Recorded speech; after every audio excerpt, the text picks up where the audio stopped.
হাসবুনাল্লাহু ওয়া নি'মাল ওয়াকিল 41 বার পড়লে কি হয়, যদি আপনি আমলটা জানেন কখনো ছাড়বেন না।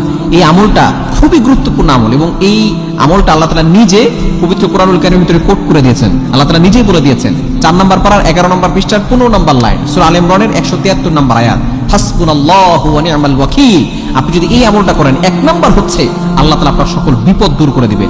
বিপদ যত বড়ই হোক না কেন, আপনি যদি হাসবুনাল্লাহু ওয়া নি'মাল ওয়াকিল 41 বার পড়তে পারেন, আগে এবং পরে যদি আপনি দুরূদ শরীফ পড়তে পারেন, দেখবেন আল্লাহ তাআলা 1 নম্বর যে পুরস্কার আপনাকে দিবেন, আল্লাহ তাআলা আপনার বিপদ দূর করে দিবেন। আরো পুরস্কার রয়েছে, 1 নম্বর পুরস্কারই হলো বিপদ দূর করে দেওয়া। হযরত ইব্রাহিম আলাইহিস সালাম যখন কঠিন বিপদে পড়েছিলেন, নমরুদ যখন তাকে আগুনে নিক্ষেপ করেছিল, ইব্রাহিম আলাইহিস সালাম তখন বলেছিলেন হাসবুনাল্লাহু ওয়া নি'মাল ওয়াকিল, আমার আল্লাহ আমার জন্য যথেষ্ট। আল্লাহ তাআলা এই কথাটাকে এতটা পছন্দনীয় আল্লাহর কাছে হয়েছে যে আল্লাহ তাআলা এটা কোরআনের কারিমের ভিতরে কোট করে দিয়েছেন এবং আল্লাহ তাআলা সাহায্য পাঠিয়েছেন।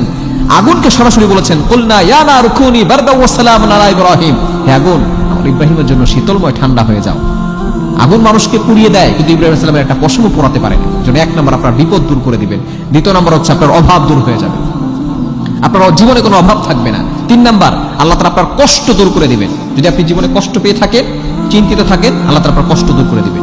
এবং 4 নম্বর হচ্ছে আপনার সকল টেনশন আল্লাহ তাআলা দূর করে দিবেন, দুশ্চিন্তা দূর করে দিবেন, দুশমনের দুশমনি থেকে আল্লাহ আপনাকে হেফাজত করবেন। সুতরাং একটা আমল আপনি করবেন, আপনার ব্যবসায় লস হচ্ছে, আপনার দোয়া কবুল হচ্ছে না, আপনি এটা করবেন হাসবুনাল্লাহু ওয়া নি'মাল ওয়াকিল। আগে পরে 3 বার দুরূদ শরীফ পড়ে নেবেন, মাঝখানে 41 বার হাসবুনাল্লাহু ওয়া নি'মাল ওয়াকিল পড়ে আল্লাহর কাছে দোয়া করবেন, দেখবেন আল্লাহ তাআলা আপনার সকল দোয়াগুলো কবুল করে নেবেন।